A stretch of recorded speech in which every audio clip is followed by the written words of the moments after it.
Hey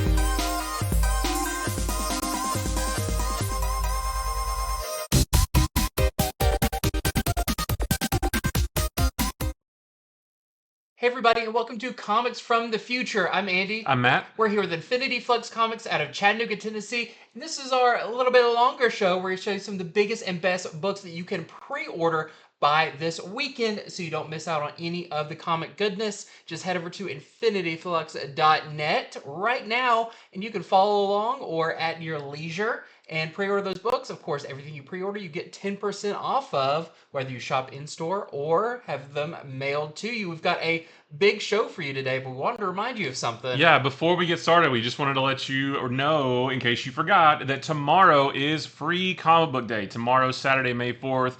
Go to your LCS, get some free comics. If you are local here to Chattanooga, our doors open at 9 a.m. If you're not local, as long as you're on the same planet as us, it's worth a trip to come here and get your free comic books. So just want to let you know, there's close to 50 free comics available.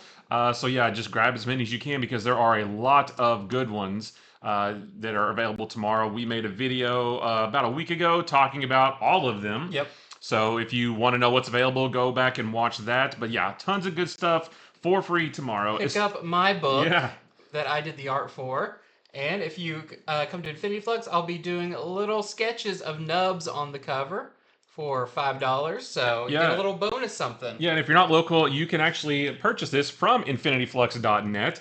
You can purchase either a signed copy or a signed and remarked copy. You get a little Nubs right down there. So yeah, all kinds of good stuff to get tomorrow. Yep, so just a little bit of housekeeping up top, but I hope everyone is excited as we are. Yeah, definitely. We are very excited and very tired in the lead up too, but it's going to be a great day.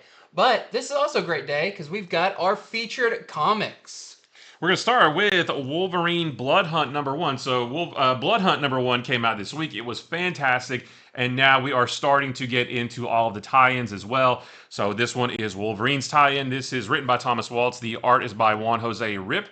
And obviously, we saw in Blood Hunt #1, the sky has gone dark around the world. Vampires have come out of portals and it's attacking everyone. But what has Wolverine done that puts himself in their crosshairs? A secret vampire sect enacts a surprise strategy that will take Logan to the brink. I feel like he's been to the brink a lot, though, but he's going to go there again. But it says this is going to guest star some surprise characters from Wolverine's past, so maybe they will help him deal with these hordes and hordes of vampires. So yeah, it'd be cool to... I just want Wolverine to just get in there and just slash up some vampires after what we saw in... Like you said, there should be a Red Band version. Like, that would be a really good use for this. So yeah, it'd be cool to see Wolverine take on some vampires. I just feel like for Wolverine... They're like, vampires invading. He's like, okay. Like, he's not scared. He's not worried. He's just like, another day, another job to That's do. right, yeah. So we have this A cover right here. We have a Blood Red blank variant. We have a Kevin Eastman variant. We have a Nick Bradshaw variant. And there is a Scotty Young Big Marvels variant. Yeah, we're going to have a few of these big Marvels coming up. So I guess this is a new... theme that they're doing, where they do the theme sometimes, but these are I just like the term Big Marvel. Big Marvels, yep. But they're little. Next up, speaking of Blood Hunt, we've got Blood Hunt #3. We wanted to put this at the top of the show to remind you because that issue #1 came out this week. It's a big deal. Hopefully you were able to grab a copy this week. Read it. I still am not going to spoil kind of the big ending of it, but it was awesome. A great issue, great start of a Marvel event. In this one, the heroes are rallying at this Sanctum Sanctorum, which, once again, if you read the first issue, you kind of get more context for what's going on here. But while they regroup, the new Lord of the Vampires enacts his dreaded scheme. And if you read the #1, you might have a good idea who that new Lord of the Vampires is. But we don't know why. Or what is this scheme. So I feel like this is going to be really interesting. And this cover... is Miles Morales going to be one of the next victims of the vampires? Very nerve-wracking to find out. Also, there's the Red Band version, just like all the issues of the main Blood Hunt series. It's going to have the regular edition and the Red Band. Maybe some people out there got both, so they could check it out. But when we went side by side, if you can stomach it, get the red band version. It's a little bit more over the top, but I just feel like it really intensifies the Yeah. story. So it's a little bit more It, it violent. it raises the stakes, I think. Ah, pun Oh, intended or yeah, no pun intended. stakes. Yeah, It I raises didn't the mean to. wooden That's right. stakes. So make sure you pre-order the right one appropriately. Mhm. And also, we've got some variants. Once again, these variants are for the regular edition, not the red band Right. edition. So we have this one. This is our David Baldy on Fangs variant. Yeah, there was a Blade version of this, right, where he had the word Blade in his Yeah. mouth. I can't wait to see who else Also, gets for this. the fangs, it's like, did she already have fangs? Right. And didn't Blade already have Yeah. fangs? It's we've all had fangs variants, and then we also have this really nice, creepy Peach Momoko with what's in her hand. That's weird.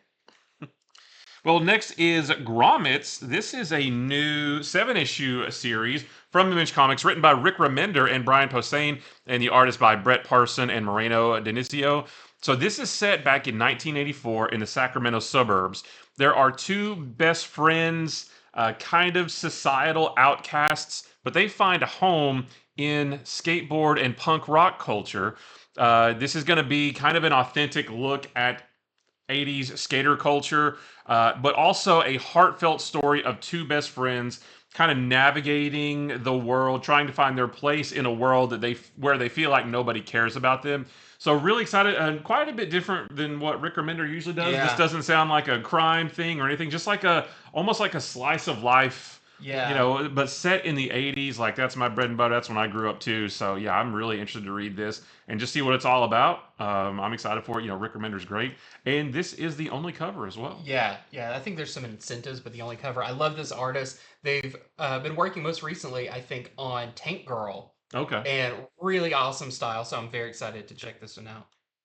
Next up, we've got Disney's Uncle Scrooge and the Infinity Dime, and there may be a little play there with Infinity Stone, Infinity Dime. But this is by Marvel, so this is really cool. This is actually written by Jason Aaron, who is your former writer of Punisher Max Right. and Wolverine, doing Uncle Scrooge and the Infinity Dime. Of course, he's done Avengers. He's done a ton of stuff. Superman recently. Ninja Turtles coming up soon. Ninja Turtles coming up. So Jason Aaron once again on top. The art is by Paolo Motura, and we also have Francisco Ippolito on art. This is just a one-shot, an oversized one-shot where the fabled money pit of Scrooge McDuck gets stolen. I believe that's the one he dives into all the time and swims around, except for it's a solid, not a liquid. But there's a shocking culprit behind the theft, and it's going to take Scrooge McDuck on seems like a multiversal campaign to get it back, because he's going to be teaming up with versions of himself from different realities. So it sounds really fun. Plus, this contains Christmas on Bear Mountain, the first comic appearance of Scrooge by Carl Barks. So you're gonna have this. Just sounds like a really fun one shot. Just kind of anything goes type thing. But if you're a fan of, I know there's a lot of Scrooge McDuck fans. He's had a rich history in comics. I think this sounds really fun, and I'm excited to read it. We need more just one and done fun comics like this. Enter the Scrooge verse. The Scrooge-verse. We've got some great variants. So this A cover right here is actually by Alex Ross, which, I mean, never thought I'd see an Alex Ross Scrooge McDuck, but I love it. We also have the Elizabeth Torque variant, looking very dapper. We've got Frank Miller. It's a long way from Daredevil. Gosh, I remember the day when Frank Miller took over Uncle Scrooge and completely revitalized the character. Oh, yeah. Or maybe that was Daredevil. It got dark. We also have a Romita Jr. variant. We have a Pastrovicchio variant, which it looks like maybe that's a dark universe version. That's one of your multiverses. Yeah. We've got a Peach Momoko variant, which is way more like a Christmas Carol version that's of what I was him. thinking. We've got a Ron Lim.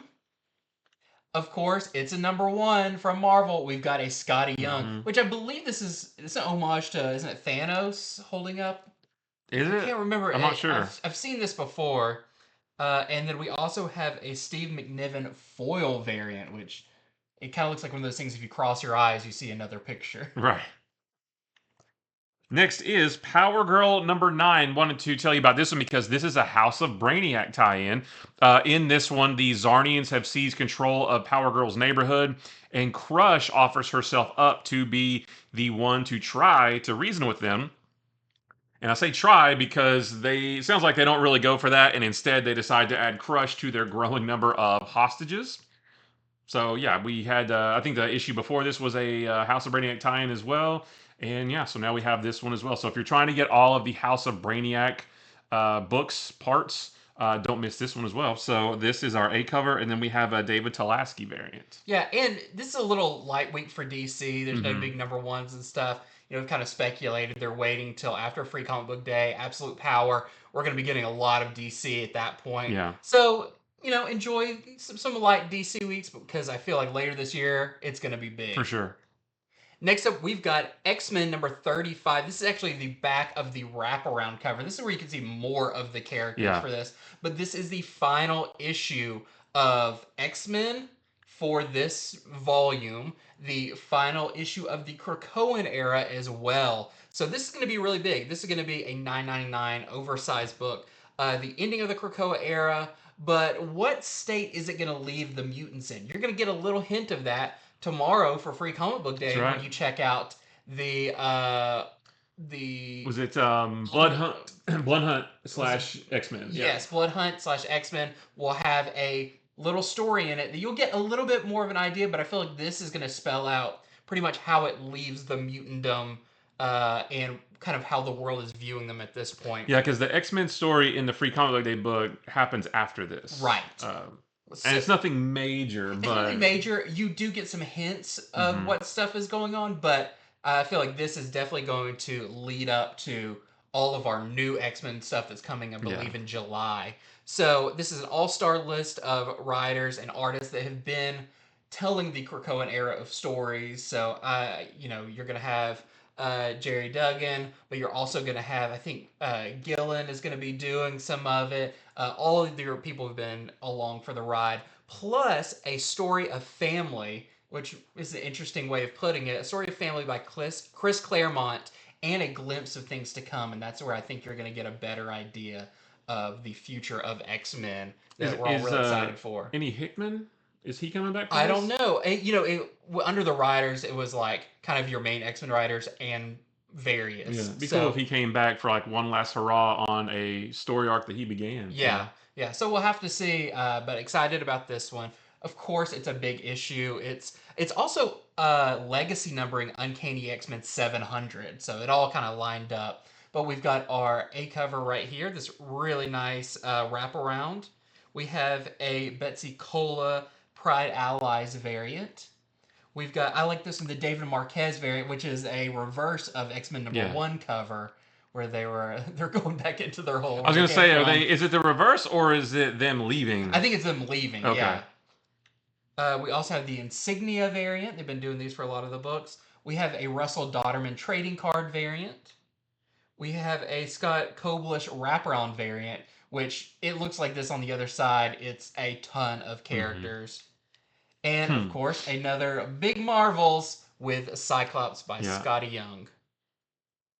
Next up, we got other number ones, continuing with our number ones. This is Godzilla Skate or Die number 1. This is written and drawn by Louis Joyce. And in this one, 4 years ago, there were 4 Australian skater punks. They created the world's sickest skate park for them to enjoy for the rest of their lives, or until Varan appears in the middle of Central Australia, and he's making a beeline for their skate park. Why is he doing that? We don't know. And also, why does Godzilla suddenly appear off the coast and head in that way as well? What does their skate park have to do with any of it? My theory is that maybe they made it because I was thinking like a big, like a pool, like maybe they found like a empty egg or something, and they can skate all around it. I don't know.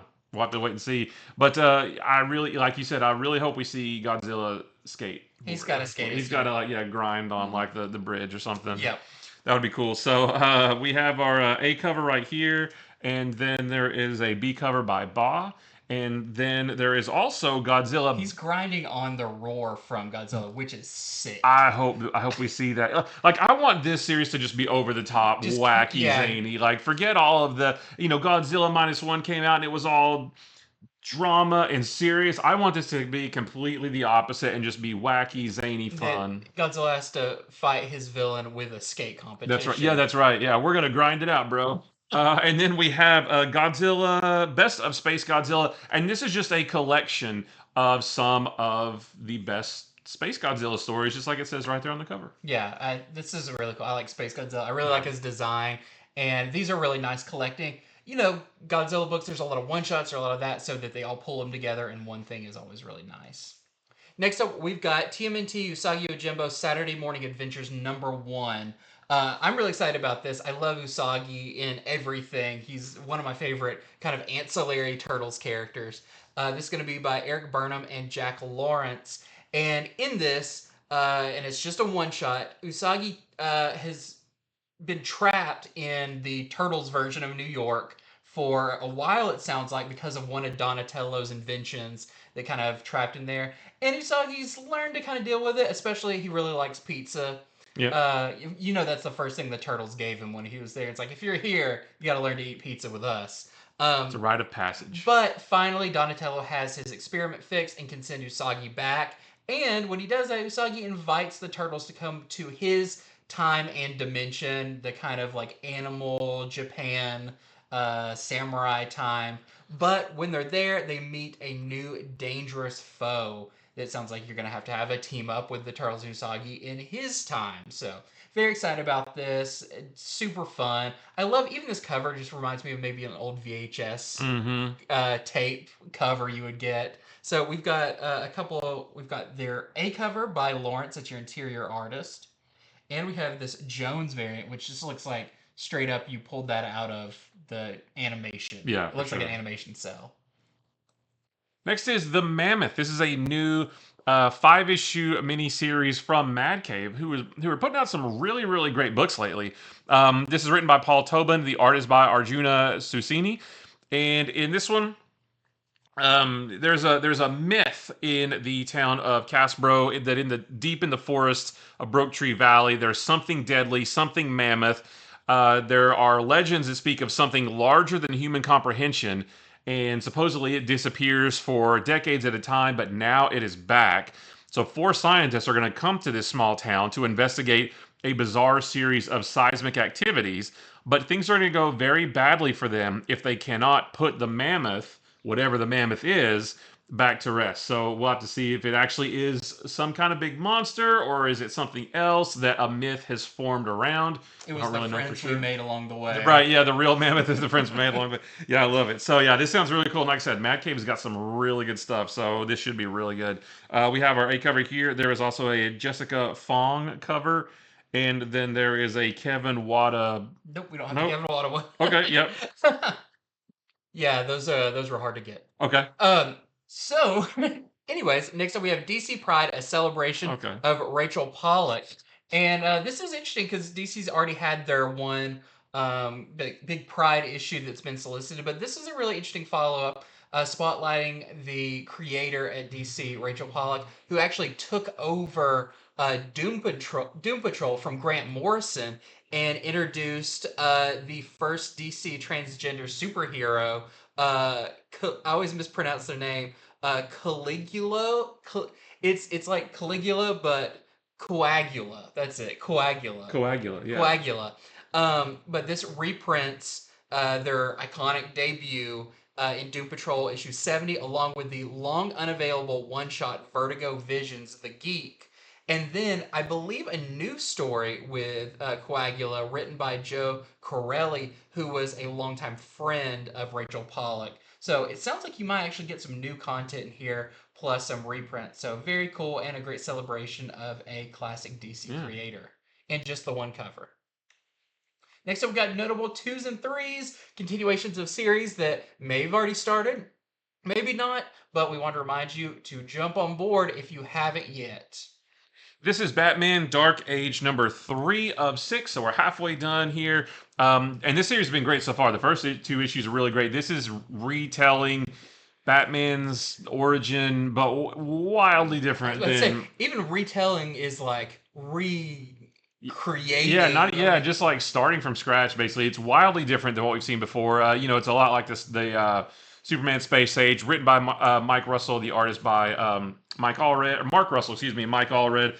And yeah, this is great. In this one, it says a Robin rises from the ashes. So we're gonna get maybe a little bit of Robin in here. Bruce Wayne re-enters society to rave reviews. I don't know how like you enter society. You review somebody entering He society. immediately comes in. People are like, I gotta write a review Yeah, on yeah.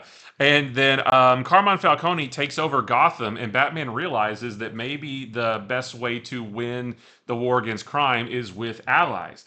Now, what I notice is on the cover, I see a Superman symbol, and the solicitations they don't mention anything about Superman showing up whatsoever.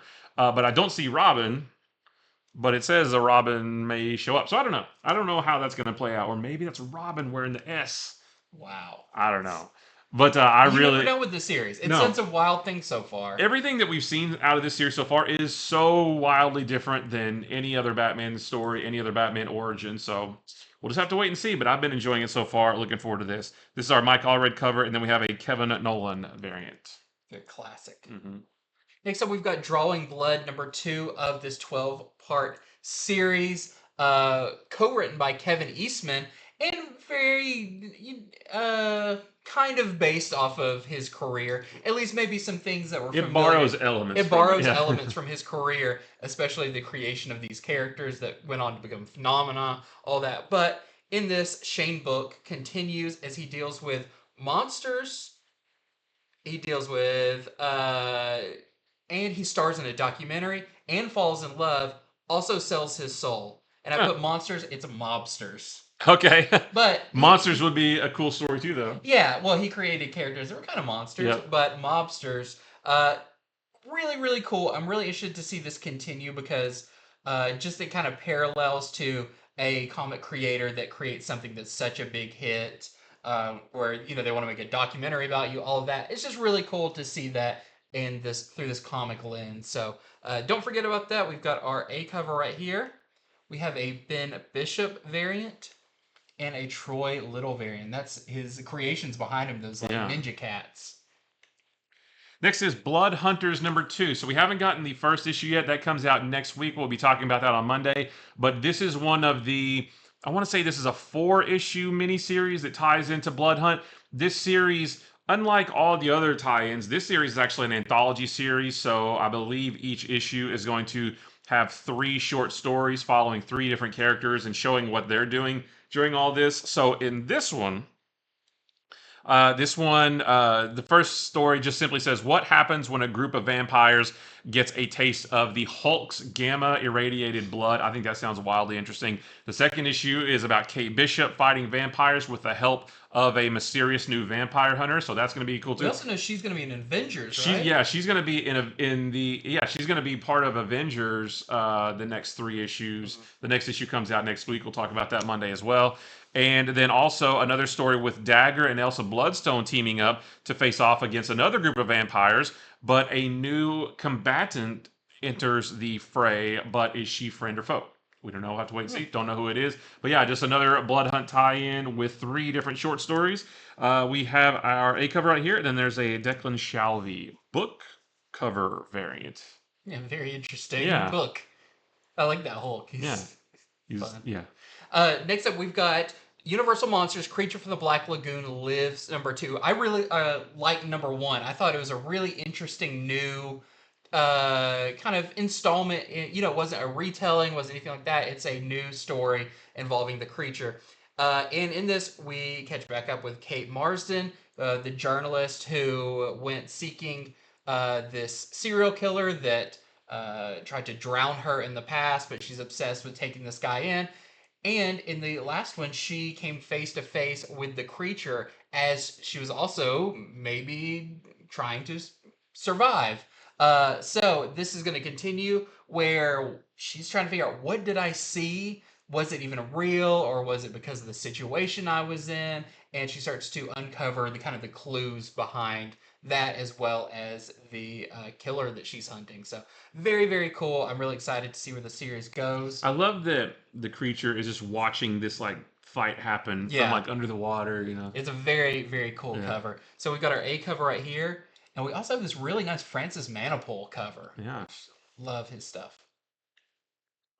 Next is Get Fury #2. The first issue came out just this week, and it was really good. In this one, Frank Castle, he begins his mission to assassinate Nick Fury. He drops into Hanoi, to get that done. But also, Nick Fury is being escorted through Hanoi at gunpoint.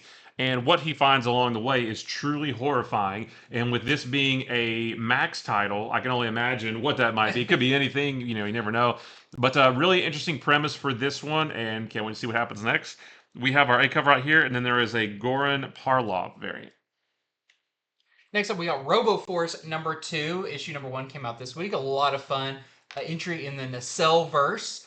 And these are only 3-issue miniseries, so we're halfway through it with issue #2. After the technology that was poised to change the world was stolen in the previous issue, it's up to Robo Force to get it back.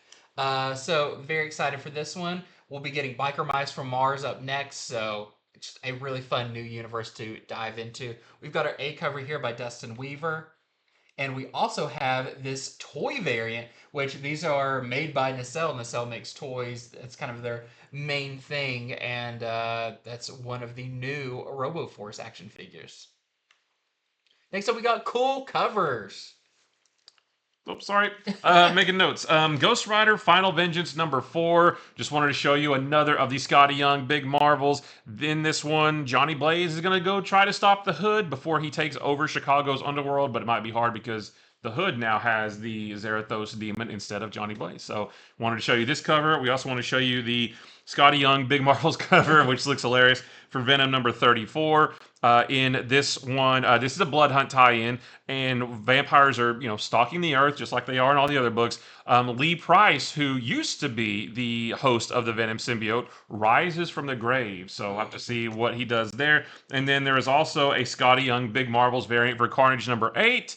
And in this one, it says the Venom War is coming, and like any war, it will require new weapons and surprising allies, and Carnage is going to get both of those. I'd like to see a Scotty Young team-up book where it's this big Venom and this little skinny Carnage teamed up going on adventures.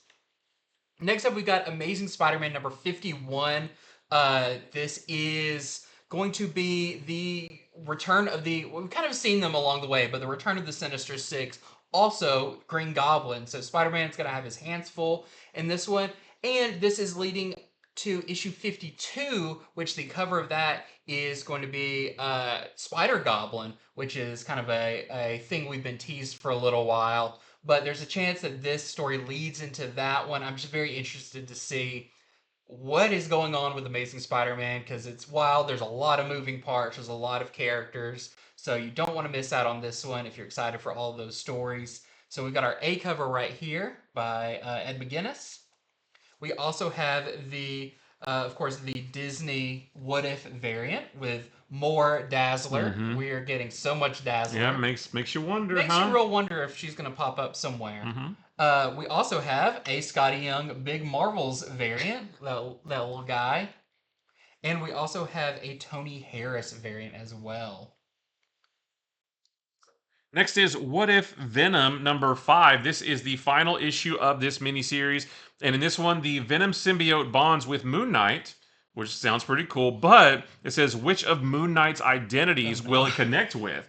I think that sounds even cooler. So yeah, just have to wait and see what it looks like. Yeah, but, maybe it can only interact with one of them. Yeah, that's yeah, that'd be cool. So yeah, the last issue of the series we have. This is the only cover, or this is the.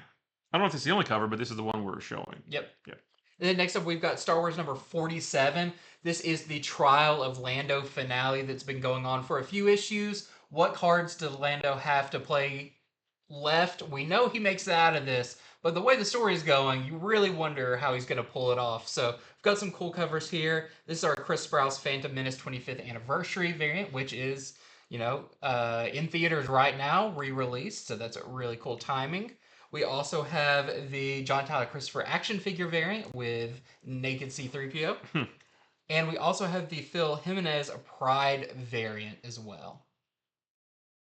Next is Green Arrow number 12. Just wanted to let you know about this one. The solicitations finally acknowledged this is an ongoing series, so super happy about that. We are getting more beyond number 12. But in this one, just ask the question, can Green Arrow overcome Merlin's master plan and finally reunite his whole family? I hope so, because we've seen all of the members of the Arrow family throughout these 12 issues, but they haven't all been together all at once. So I'm really hoping that we finally get to see all of them. I feel like we will. Dinner or something. I feel like we will. Joshua Williamson has given us a lot of good hug moments in this of members being reunited. So I think we're going to get them all together. But this is the Gleb Melnikov variant, and then there is a Annie Wu Red Canary AAPI month variant. I love Red Canary. Yeah. I want to see more of her.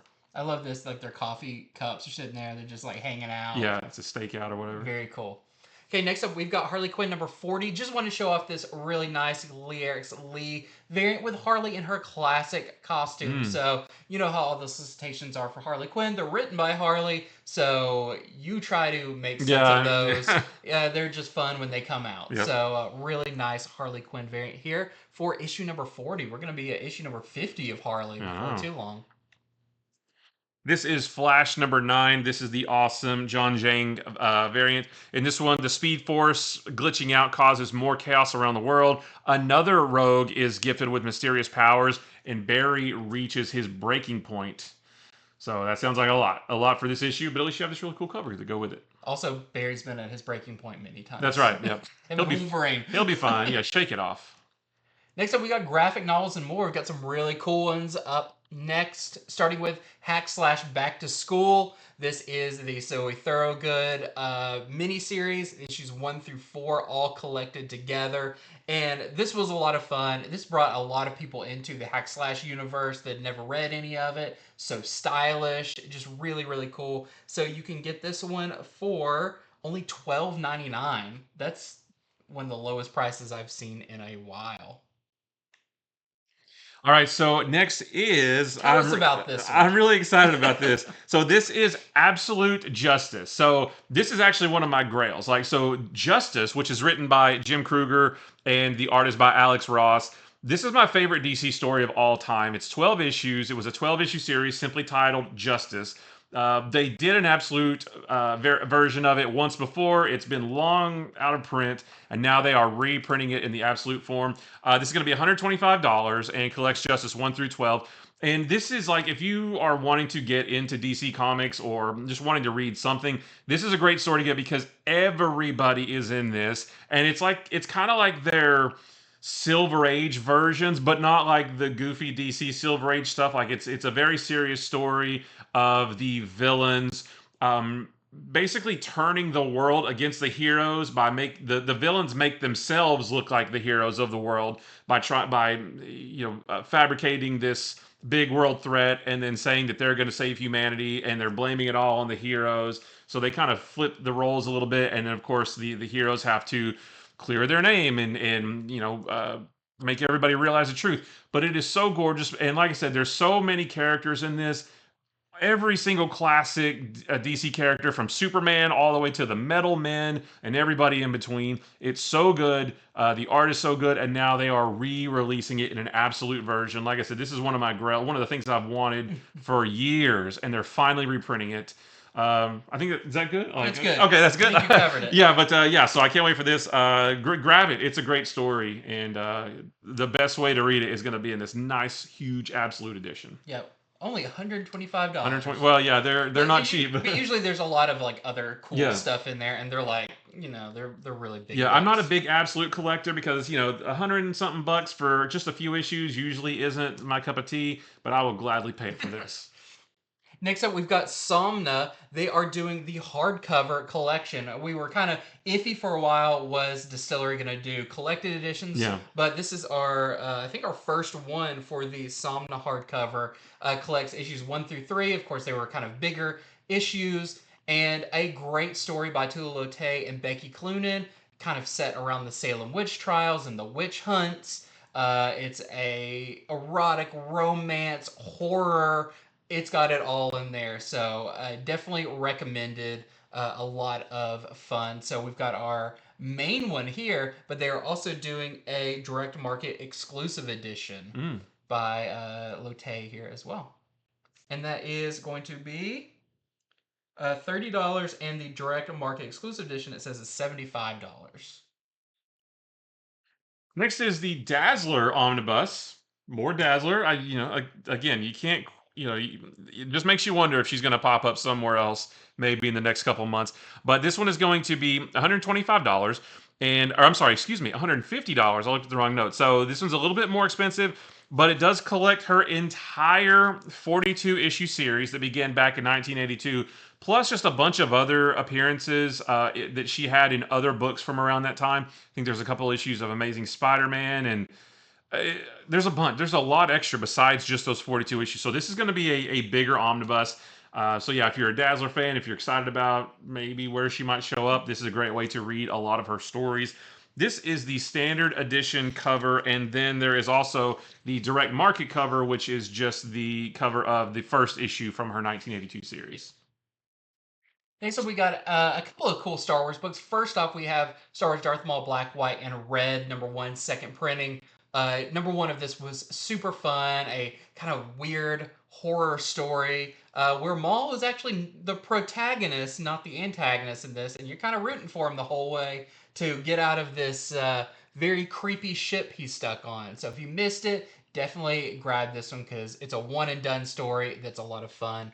Also, I think this is super, super cool. This is Star Wars Legends Thrawn Trilogy. Yeah. This is really cool that they're putting this all in one book. This is going to be $49.99, and this collects Star Wars Heir to the Empire 1 through 6, Dark Force Rising 1 through 6, and Last Command 1 through 6. That's when people say the Thrawn Trilogy, that's what they're referring to as originally novelizations by Timothy Zahn. This is by Mike Barron adapting those and by a couple of different artists. And if you want to kind of know the origin of Thrawn, this is a little bit different than the version we have from Rebels and Ahsoka and Clone Wars and all of that.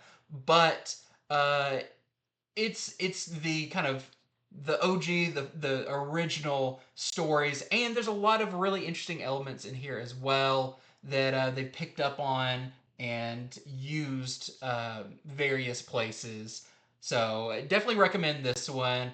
It's very, very cool, and it's great to have the trilogy together. That's the big thing, because I know they've redone Heir to the Empire and stuff, but to get all three together in one is going to be really, really cool. Yeah, I'm excited for this. I'm not much of a book reader, but I have always wanted to read the Zahn trilogy or the Thrawn trilogy. And reading the comic book adaptations, all three of them, all in one book. I think that's really cool. I'm going to be getting this for sure. Yeah, very excited about that. And then last is, Spectacular Spider-Man #2, second print. We love this title. It's so much fun with Peter and Miles teaming up to take on different threats. There's this big mystery going around, and yeah, just a second print. If you missed out on the first one, now's your chance to pick it up. I know a lot of stores probably are selling out of this because our orders for issue 2 had to be placed before #1 was released. #1 came out, and people were like, "This is my new Spider-Man book." So maybe stores didn't get enough of #2. So if you missed out, it's a great chance to grab that. And that is it for Comics from the Future. Thank you so much for watching. Head over to infinityflux.net right now, where you can place your pre-orders. They are due Sunday evening/night. So make sure you get those in there so you don't miss out on any of this, and you're guaranteed to get them. Plus everything you pre-order you get 10% off of. Again, free comic book day tomorrow, whether you shop with us, you shop at a different store, go out and support them. We're all in this together. Want our stores to feel the love.